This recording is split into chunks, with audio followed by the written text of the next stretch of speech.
All right, thank you.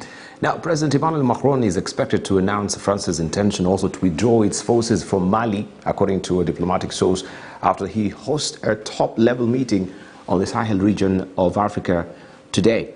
Of course, we know these ties have worsened since Mali's military junta went back on arguments to organize elections in February. Let's just briefly also talk about this and the role of France in the Sahel region. They're backtracking right now. Questions are being raised regarding now how this really portends for the entire region with terrorism that is rife in the area as well. This primarily was to stem, the rise in terrorism that is in the Sahel region. Briefly.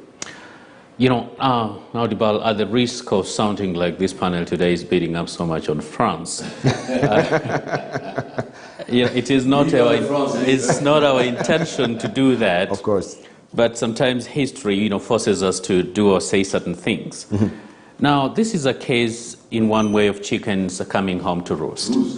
And there is a degree of French involvement, especially in West Africa, not just going to colonialism, but also the structures that were retained. They ensured perpetually weak institutions in West African countries.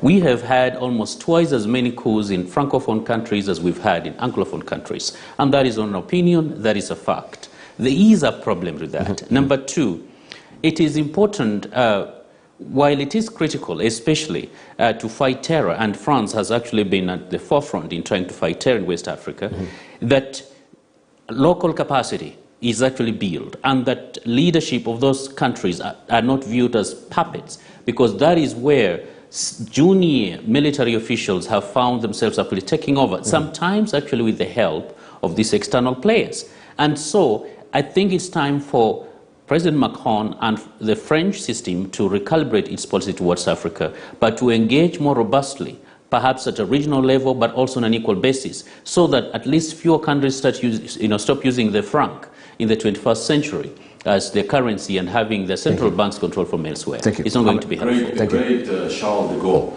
said, how do you govern a country with more than 200 varieties of cheese? So I think this is the kind of mentality that France has been governing during colonial and post-colonial West Africa and here in the Great Lakes. The French absolutely have bungled everything that they've ever done in Africa.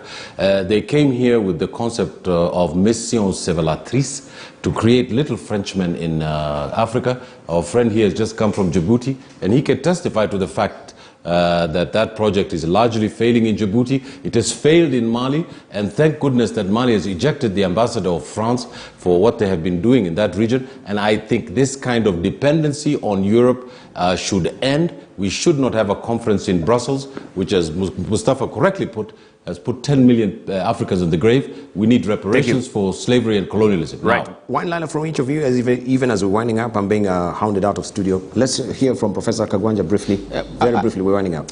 I think the French are studying, I think, their relationship with Africa. It has not been the best.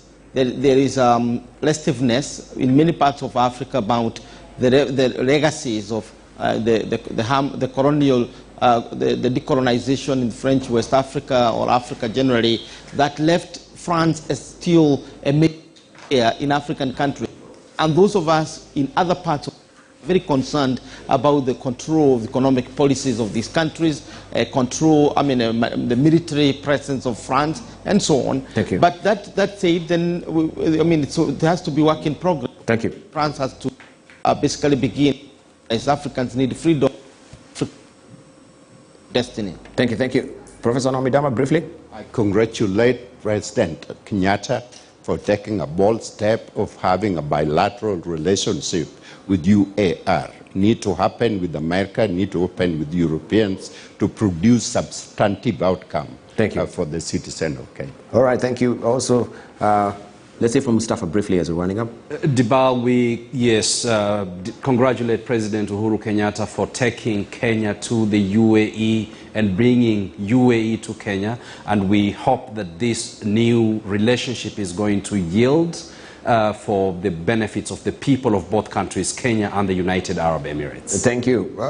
Dr. Peter Bierajak, your closing remarks as well, briefly, and on that comment of the Sahel.